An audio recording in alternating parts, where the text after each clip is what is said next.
السلام علیکم ورحمۃ اللہ وبرکاتہ۔ حضرت لقمان اگرچہ غلام تھے لیکن ان کا دل ہمیشہ خدا کی یاد میں مشغول رہتا تھا۔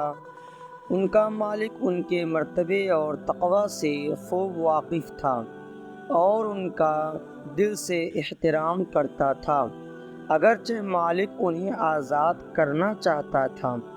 حضرت لقمان نے غلام کا لباس اور حیثیت برقرار رکھنے کو ترجیح دی۔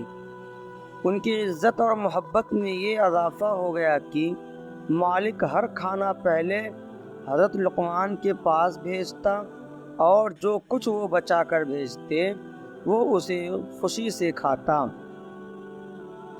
ایک دن مالک کو کسی نے خربوزہ تحفے میں بھیجا۔ اس نے فوراً حضرت لقمان کو بلایا اور ان کے سامنے خربوزہ رکھا۔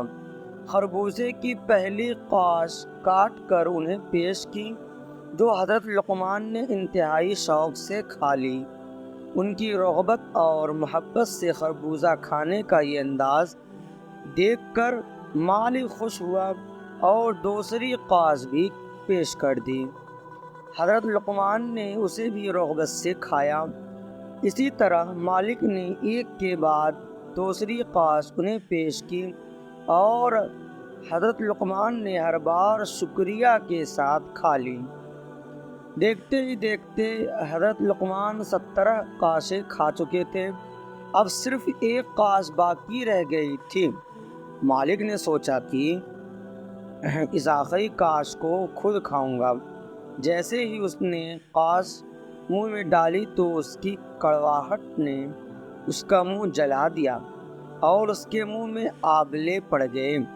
غصے اور حیرت کے عالم میں اس نے کہا، اے عزیز لقمان، تو نے اتنی کڑوی قاشیں کیسے رغبت سے کھا لیں؟ اگر تم منع کر دیتے تو کیا حرج تھا؟ حضرت لقمان نے عاجزی سے جواب دیا، اے میرے مالک، میں نے تیرے دسترخوان سے اتنی نعمتیں کھائی ہیں کہ ان کا شکر ادا نہیں کر سکتا۔ میرے لیے یہ ممکن نہ تھا کہ ایک کڑوی چیز تیرے ہاتھ سے لے کر کھانے سے انکار کر دیتا۔ میری جسم و جان، میری زندگی تیری بخشش سے بنی ہے۔ اگر میں اس ایک تلخ قاش پر اعتراض کرتا تو میرے سر پر خاک۔ مالک ان کے جواب پر حیران اور متاثر ہوا اور حضرت لقمان کی وفاداری اور خدا ترسی کا مزید قائل ہو گیا۔ حضرت لقمان کی اس عاجزی اور خلوص سے مالک کا دل اور نرم ہو گیا اور اس نے ان کی قدر و احترام میں مزید اضافہ کیا۔ حضرت لقمان کی یہ مثال ہمارے لیے ایک قیمتی سبق ہے کہ جو انسان شکر گزاری اور عاجزی کا پیکر ہو وہ ہر حال میں خوش رہتا ہے اور ہر حال میں اللہ اور بندوں کا شکر گزار رہتا ہے۔ السلام علیکم ورحمۃ اللہ وبرکاتہ۔